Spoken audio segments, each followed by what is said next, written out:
Well, as I sit down to this morning, I can't help but be super happy with these colors. I mean, how can you not be happy looking at that? Anyway, welcome back. It's Dawn, and I am working on the second half today of this wheel for Mission Gold watercolors by Mijello. As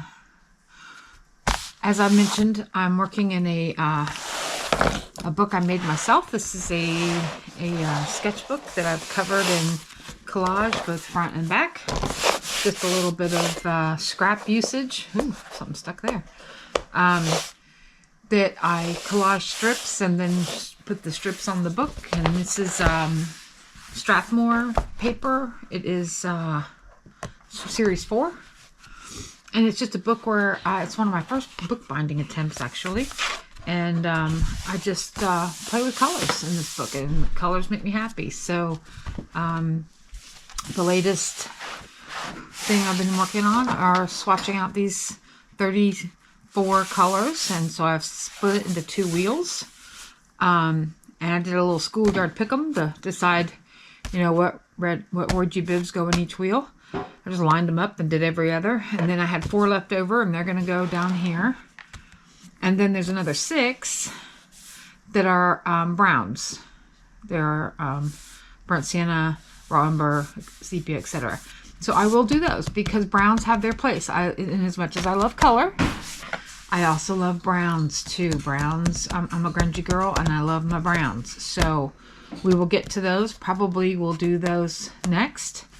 And then these little 4 outliers, these little castaway colors that just, you know, they're the last ones picked. Sorry.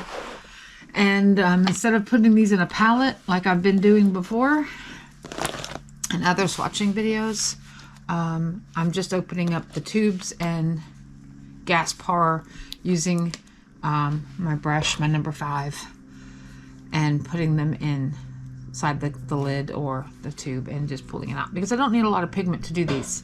I typically just load a little globule, kind of the size of a pencil lead or less, actually about half the size of a pencil lead, and I do this square, this field, and then I just add water and do this one, and water and water and water and etc. So I don't have to keep going back to the tube to get more paint more times than not. A few one color, greenish yellow, made me go back I think 3 times, but the rest of them I've been able to do it on one. And up today, today's palette of colors is bright clear violet, Prussian blue, ultramarine deep, cobalt blue 1, Van Dyke green, which that's new to me, and sap green, which is not one of my favorite greens. And so I'm looking forward to seeing how these guys swatch out and fill in our wheel and complete the second wheel. I'm anxious to, not anxious, but I'm excited to get that wheel finished and then be able to see these colors and go grab them and know what I've got when I do. So as you can see, maybe inside this cap there's a little, there you go, that's pretty good, there's a little splurge of paint in there, and that's kind of what I've been grabbing. I wet my brush slightly and then get, you know, that side. Oh boy, you can't even see that, can you? I get that little bitty, and of course it's a dark pigment on a dark brush, so that's not helping. But it's just a little globule of paint, and that's all I use. Oops. And I get rid of the dust and the hairs that managed to find their way overnight. And so here we go with bright clear violet, and that looks pert near black, I'll tell you what. But oh, I forgot to mention, I'm also using for my I'm using Tim Holtz's stencil. Oops, get in frame. I'm trying not to touch the paint. It's THS 179, and this is what I used. He also makes a smaller one of this, but this book is 9 by 12, so I'm using this big boy because, yeah, I like the size of it. But there is a smaller version of that in case you want to work a bit smaller. Some people do enjoy that smaller scale. I do too, but for this exercise I really am enjoying the bigger piece. And this is just so purple it's black. It probably reads black on the camera too, but I'll tell you, even on the paper, even my nose is 6 inches from it and it still looks black. Let me bring that camera down just a touch more. I'm going to move this over just a little and then bring this on down without making anybody sick, hopefully. And let me adjust my paper a little bit. And this means I got to be careful not to go off frame, but I think I can handle it. I'll try. Alright, let's grab some water and do this little second square here. Not really a square, it's more like a rhombus. Maybe that's not even right, I don't know. It's been a minute since high school geography.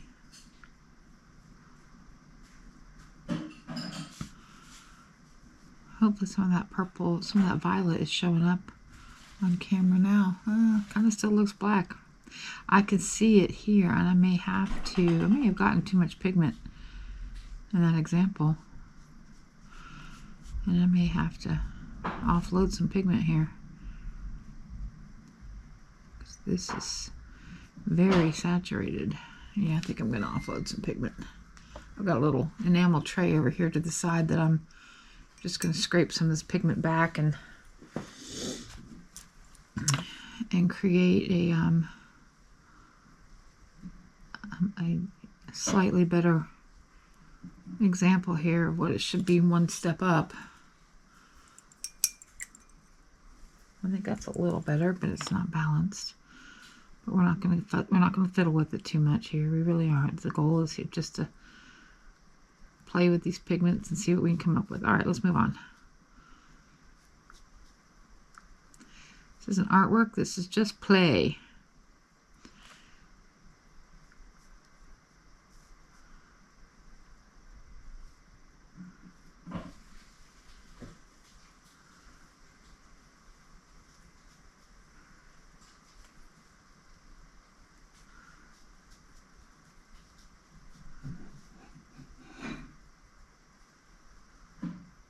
Just having a little fun. Now this is at the edge. I fiddled with it and should have left it well enough alone. Yep. Well, story of my life.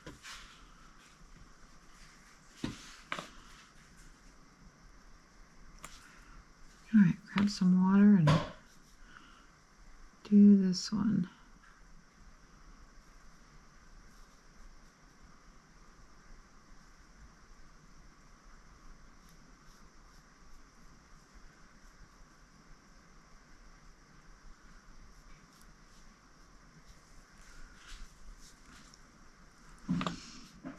And I will say it again, I am not a huge fan of violets. They're just, you know, some colors speak to you and others don't. I don't hate them. I know somebody who shall remain nameless who hates the color orange. I mean, hates the color orange. I don't hate it. I just like it seasonally. But there's no color I hate. There's colors I'm just drawn to. And that's not one of them. Okay. Oh, by the way, this, I forgot. This is a 3 pigment color. This bright clear violet. PV3:1, PV29, and PR. I'm not sure that's showing up very well. Sorry. 122. Moving on. We're doing Prussian blue, which is a single pigment. PV27.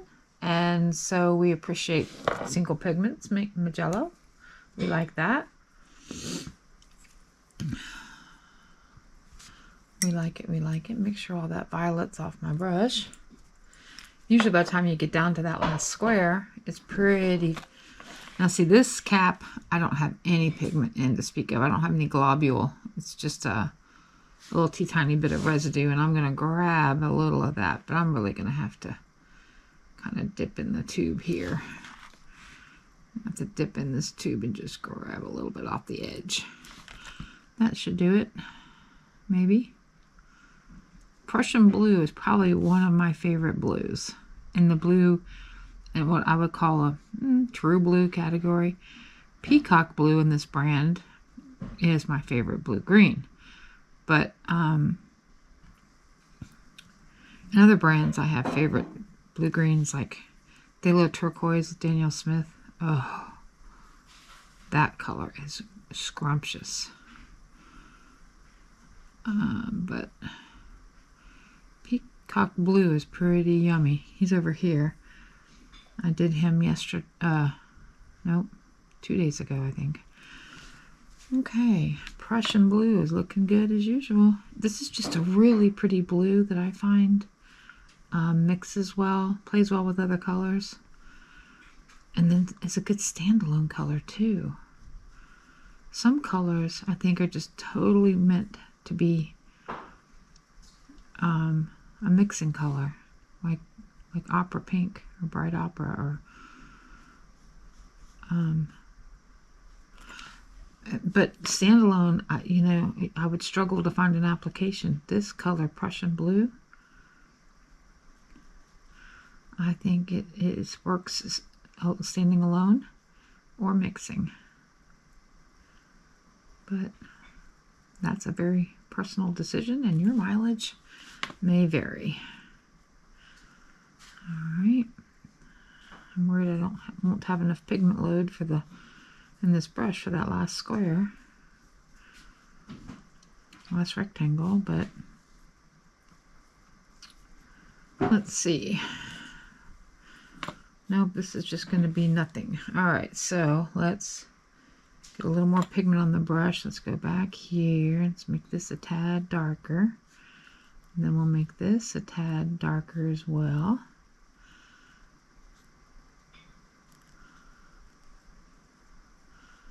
It makes a nice gradation when you do it that way. And then I'll grab a little more water, and this should be the super pale Prussian blue, which we love. I mean, some of these little tiny spring flowers, those little blue, what are they, forget-me-nots? That would make a beautiful forget-me-not, I think, if that's your thing. I don't do flowers. Not that I don't want to, it's just I'm not that good at them. Okay, moving on. Ultramarine Deep. We have PB29 and PV15. Let's see what kind of pigment swatching we can get here. And again, the lid, there's nothing in it. So we're going to just pull from the edge of the tube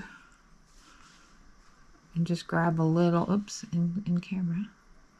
Just grab a little, and you probably can't see it, but it's just there's a little gunky bit on the side of that. Let's see what we can get. Ultramarine Deep is this color. It's a 2 pigment, which I think is usually a single pigment in the other paint world, but other paint manufacturers.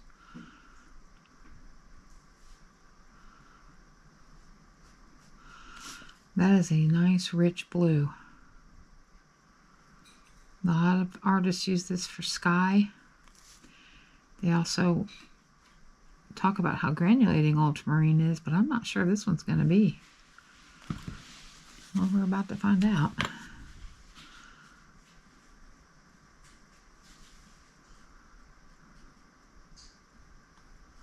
We are about to find out.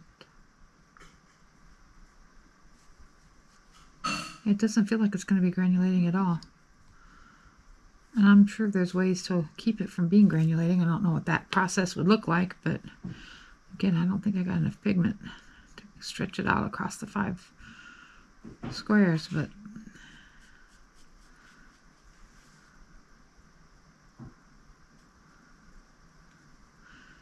yeah, it doesn't appear to be granulating in the least, which would make some people happy. It's good information, right? Hey, it doesn't granulate. Some artists don't like granulation. It's a new love for me. I've recently discovered that I love it. I stayed away from them because I thought they were problematic and didn't give you a consistent color wash when you were doing stuff. And so I just stayed away from them and never played with them. And recently I started playing with granulating colors, and wow, I'm a big fan. It's now my new, I don't think I have enough pigment. That just looks all samey to me. I know it probably looks fine, but I'm just gonna, not quite that much liquid. I'm gonna just charge this a little bit and then charge this a little bit, although that is not making me think it's gonna even out very nicely, is it? Nope. Well, let's just play. Let's see how we do with ultramarine deep up here. I'm really liking this wash of ultramarine deep up here a lot. That is a beautiful sky blue right there. Yeah, that's granulating a bit. I think we have to wait for it to dry down, of course, and see how it looks, but I was hoping for a little bit more out of that than I got, but that's okay. That deep had me hoping it was going to be something more spectacular, but all right, next is Cobalt Blue #1. This is also it's 2 pigments, PB29 and then PB15:3. Cobalt Blue #1. And this has got plenty of pigment in the cap, so we're gonna grab a nice wet little globule. That's an official term. Ooh, I'm liking this. Cobalt Blue #1. Oh yeah. If I had to pick my 2 favorite colors on the color wheel, would probably be blue and green. And of course together they make turquoise, which is my ultimate favorite. But you know, I also like rust, like a dark orange with blue. Maybe that's why I like the rust though, because I love how much blues complement a rusty orangey brown. Blue and brown together and blue and orange together. Yummy. Okay. Going across. So really I probably should put cobalt next to Prussian as I'm looking at the wheel now, but what are you going to do? You don't know till you swatch them, right?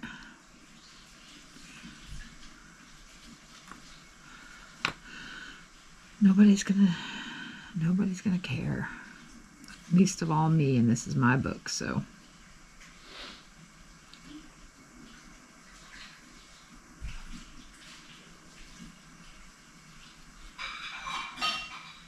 Okay, I'm liking that color. So this Strathmore 400 series is it's technically a cold press, but it acts to me more like a hot press. There's not a lot of texture to it, and this paper does not have any cotton in it. It's all cellulose, so it is super thirsty. So even as I'm swatching these squares, it's drying, like in that corner already, it's dry. So if you ever are trying to do some wet and wet techniques where you get some shading or you let the paint do its little dance, make sure you're using something with a good amount of cotton in it. That will increase your success rate for what you're trying to do. And there are some inexpensive brands of cotton paper on Amazon that you can get. Some of them are pre-cut, like 5x7, or you can get them in the 9x12 size. I tend to buy the 5x7s for my practice just because it's, like I said, it's not terribly expensive and it's already cut for you. You don't have to fool with it. 5x7 is a good size. Okay, Cobalt Blue #1. We like that. That's granulating, but okay. All right, looking back at the ultramarine, the granulation is showing up now. It just took a bit, and Cerulean's looking like it's going to granulate as well. All right, let's move on to Mr. Van Dyke. Dick Van Dyke Green. 2 pigments in this one, PG7 and PBR25. And I'm not familiar with, I know there's Van Dyke Brown. I didn't know about Van Dyke Green. And, okay, no pigment in that lid. And so I'm not real sure what makes the characteristic of Van Dyke, and I'm sure that's something that I need to look up and become more acquainted with, and this feels a little dried out, frankly. Okay, this is going to be not fun, because this is gloppy. You're not able to see it, but it is all crusty and dusty in here. I'm just trying to get some fresh, some wet pigment here, and it feels like I'm just touching dry stuff. Ugh. All right, well, let's get started. Oh, hello. Well, I found the pigment. I'm gonna grab a teeniest amount of water to get this to move a little bit, because it is super thick. Wow, again, very black looking. Very black looking at full strength. Okay.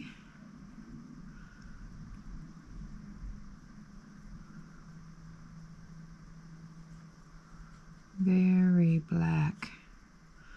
But I'm curious to see how it swatches out, because I'm thinking this is going to be a very, like a foresty, mossy green, which I'm all about that. The earthy greens are my favorites. Okay, let's wet that brush and see if we can get that pigment to spread out. Show us what it's about. Oh yeah, it's a blue-green, different than Viridian, which is just okay in my book. This is really pretty. Now Viridian, I think, is another one of those colors that is a mixing color, but it's not a good standalone necessarily.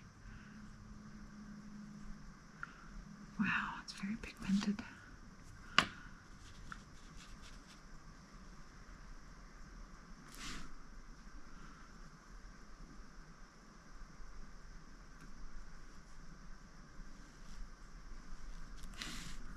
These all look black on camera, and to my eye, they're kind of black as well.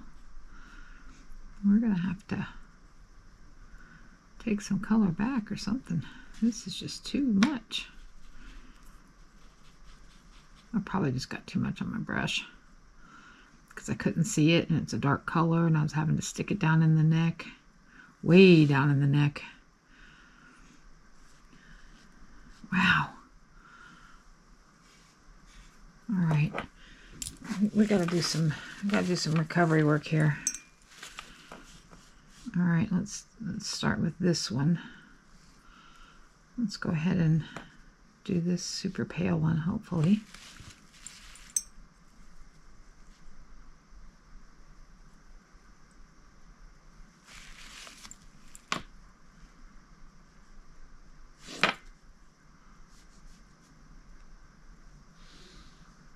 Yeah.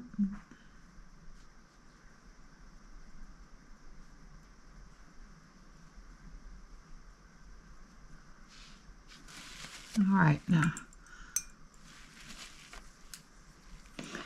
let's see if we can take some of this down a bit.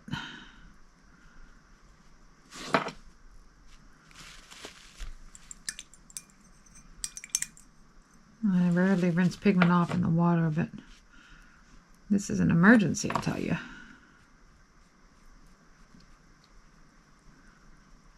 Even that feels way too dark for that square. All right, we're putting the lid back on you. We're not going to need any more pigment from you, Mr. Van Dyke. Y'all seen that video of his? Oh, so sweet. With Coldplay. All right, let's see. And this paper is not going to tolerate a ton of manipulation. It will tolerate some. All right, let's see if we can. This is just feels like it's just standing puddle of ink here. Paint.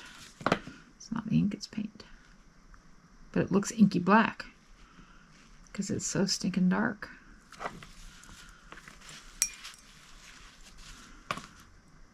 The edges are already dry, which is making a bit of a problem, but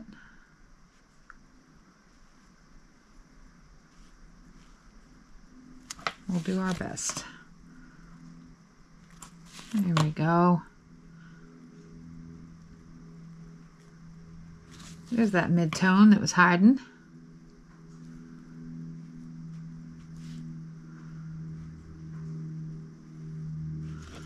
I don't want to make the paper pill. I'm going to try to lighten this one more layer. So I'm going to wet it. Let it activate. Rinse my brush. Wipe my brush on a paper towel just to take all the water out. And then I'm going to come back and acts like a sponge and it pulls up the water and the pigment. Okay, I'm a little happier with that. Still not a great swatching situation here because we ended up with some weird splotchy areas that I'm kind of fixing, but now I'm fiddling with it, and I really promised myself not to fiddle too much, just to go. All right, moving on. All right, Mr. Van Dyke, let's move on to sap, and we're our last color of this wheel, which should be a nice springy greeny. Sap green is PG36 and PY150, and there's very little pigment here in the cap, but we can grab what little is there. And now because we can see this color, we won't grab too much of it. Yay. Hopefully this does a little better than greenish yellow, which did not like to play at all.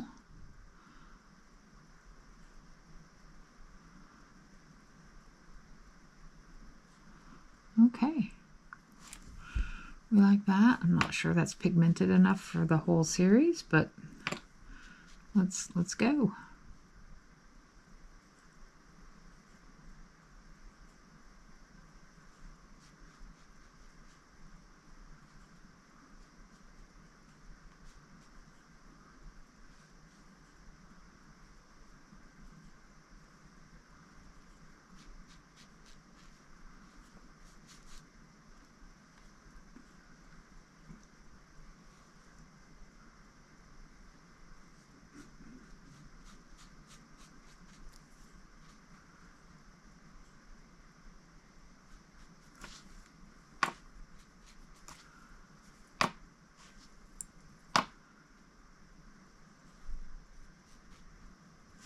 Yeah, I'm gonna need more pigment.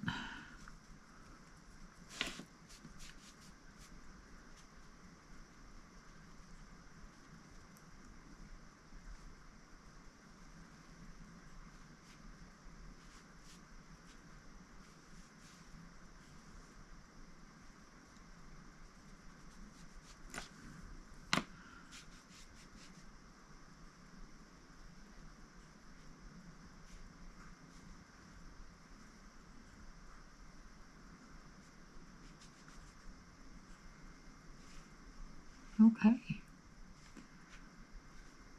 Performed as expected. Sap green. And once again, I am very pleased with the greens and the blues. You can keep the violet. Oh, let's see if get them in the right order here. Ultramarine, cobalt, and then Dick Van Dyke. You go right there. Okay, fella. All right. Well, there is our completion of that wheel. And next time we will we'll work on the browns. We'll work on the neutrals and see what kind of fun colors. Browns are not exciting, but we need brown. I love brown. But in the meantime, enjoy these colors, and thanks for stopping by, and we'll see you again next time. Bye.